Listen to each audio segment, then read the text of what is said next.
Hello and welcome to my channel. Today I have some project shares for ScrapDiva Designs, and they are featuring dies from September as well as dies from the summertime and also from last year. So the first project I wanted to share is this candy corn acetate shaker, and this is made using 2 sheets of acetate, and I used her new candy corn mini album set. So this set has the 3 segments for the candy corn. It has a shaker element, which is this one here that has the stitching detail. Then it has the base of the candy corn album. So when I created this project, other things I wanted to point out about this set is that you get 3 sentiments: sweet, scary, and treat. You get some hearts, you get some tiny candy corn, which is super fun, and a spider. So this is a really fun little set that you can use to make a candy corn shaped album. So what I did was I used that shaker die and made what I was hoping an impression of the candy corn so that I knew where to stitch. But what happened was the outline, or that shaker, this shaker piece is quite sharp and actually cut through my acetate. So I had to do a bit more sewing than I had expected to do. And normally I don't think that ScrapDiva dies cut through acetate. At least the acetate that I use is pretty thick, so it normally doesn't cut through it.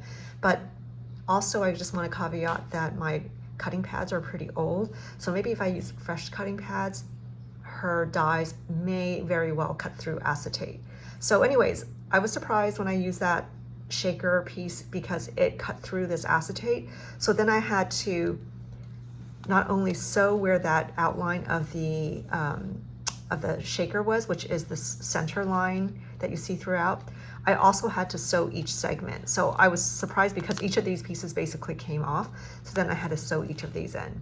And then I noticed that the outer part of the candy corn, some of that was also cut, not all of it completely. And then therefore I had to sew around the perimeter of the candy corn too. So it was a lot more sewing than I expected.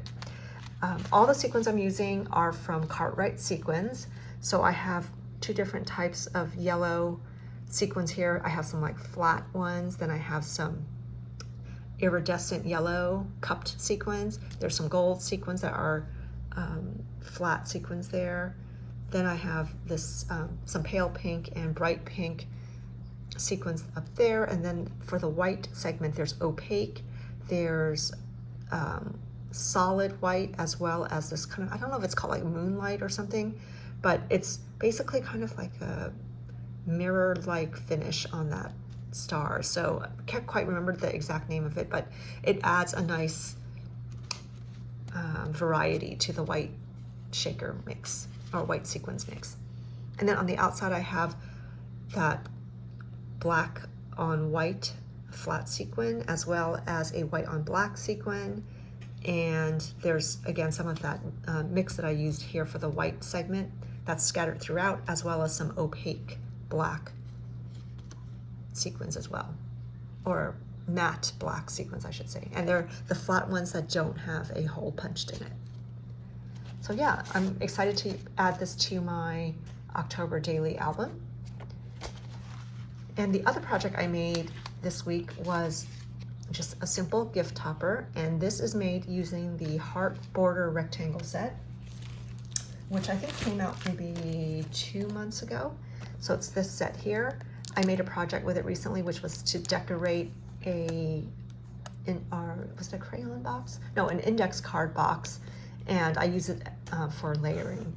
So yeah, this is called the heart border rectangle. And I used the larger piece here, and I folded it in half lengthwise to create the gift topper. The other die sets that I used were, let's see, put that here, this candy cane numbers set, which came out last year during the holidays, and I used black cardstock and white cardstock for that. And then the last set was the Halloween pennants, and you get a great variety of sentiments like boo, ghoul, scary, eek, spooky, trick, and treat. And then you get the pennant stick as well, and then the backing for the pennant flags. And I use the Frank Garcia Luna collection to do that pennant there. I have some gold diamond dots. This little owl is a fussy cut owl that I printed from the Crepe Paper After Dark collection. It's a digital collection. I don't know if you can still purchase it on AC Digitals, but I'll have that website link below. And then I just have some leftover cardstock, which I punched out with a circle craft punch. So yeah, those are my projects for this week. Please follow hashtag ScrapDiva Designs for project inspiration. I'll have the dies all linked below. And thank you so much for visiting my channel. Hope you have a great day. Bye.